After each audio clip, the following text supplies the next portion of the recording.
Hello viewers. Pastor Gino Jennings stood before his congregation with the same unshakable confidence he'd shown for decades, never imagining that a single outburst from gospel powerhouse Andria Johnson would ignite the biggest storm of his career.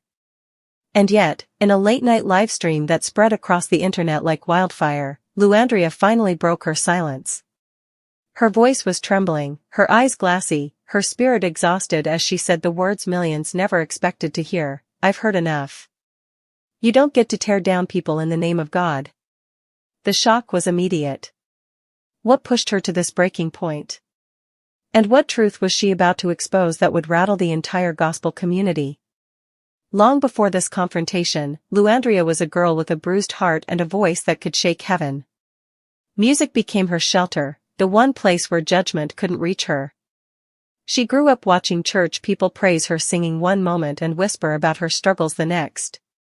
But she learned early that her voice wasn't just an instrument, it was her testimony. Every song carried pieces of her brokenness, her healing, her rebellion, and her return.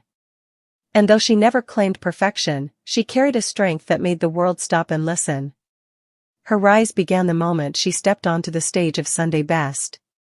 It wasn't her technique that captivated millions, it was her truth. She cried through her songs. She trembled through her prayers. She sang like someone who had survived storms most people never speak about. And when she won, it wasn't just a victory for her career, it was a victory for every imperfect believer who ever felt unseen. Yet behind the spotlight, the truth was far darker. Fame brought applause, but it also brought judgment. Andria's transparency about her struggles, drinking, motherhood, church hurt, depression, made her relatable to fans but a target for traditionalists. And no critic was louder, or more far-reaching, than Pastor Gino Jennings, whose sermons on holiness left little room for people who were still healing. His fiery messages went viral, calling out women who sang gospel while living worldly, women who preached but had children out of wedlock, women who didn't fit the mold of purity he demanded. And though he never said her name, the world made the connection. But what came next would shock everyone. An old clip resurfaced, Jennings calling modern gospel singers devils in disguise, claiming their clothes, their music, even their associations were leading people straight to hell. The internet tagged Andria relentlessly. Some mocked her. Others demanded she respond. And though she tried to stay silent, one sermon pushed her over the edge. Jennings criticized women who drank and sang, women whose testimonies weren't clean enough to preach. To Andria, it wasn't just doctrine anymore. It felt personal. And this was only the beginning of the heartbreak. When she finally went live, her voice cracked.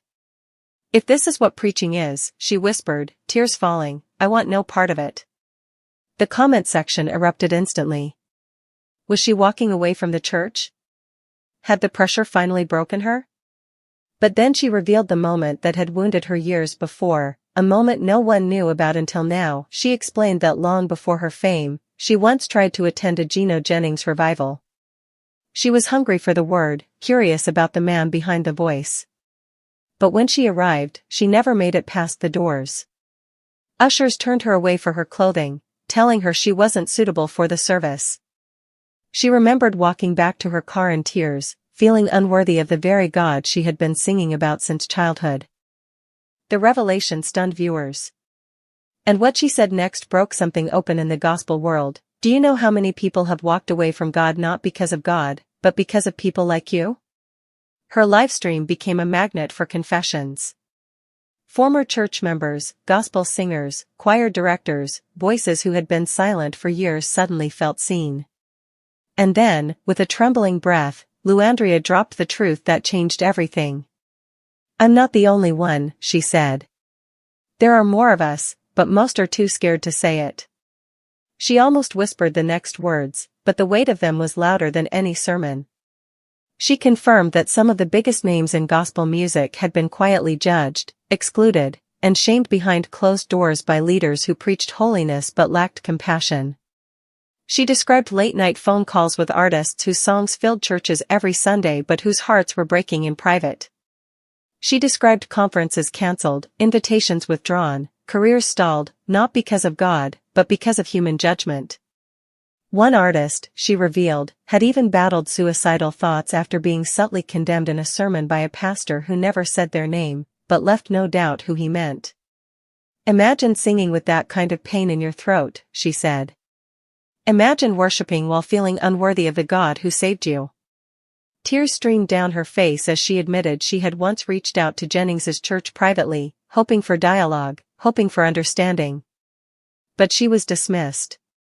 Silenced. Ignored. And that was the moment she realized something had to change. "I said what I said," she declared, "because the silence is killing people." Her confession sparked a movement overnight, hashtags, testimonies, debates, and heartbreak pouring from every corner of the Christian community. And just as the world wondered how Jennings would respond, he did. In a sermon filmed shortly after her remarks, he delivered a stern rebuttal. He didn't say her name, but the aim was unmistakable.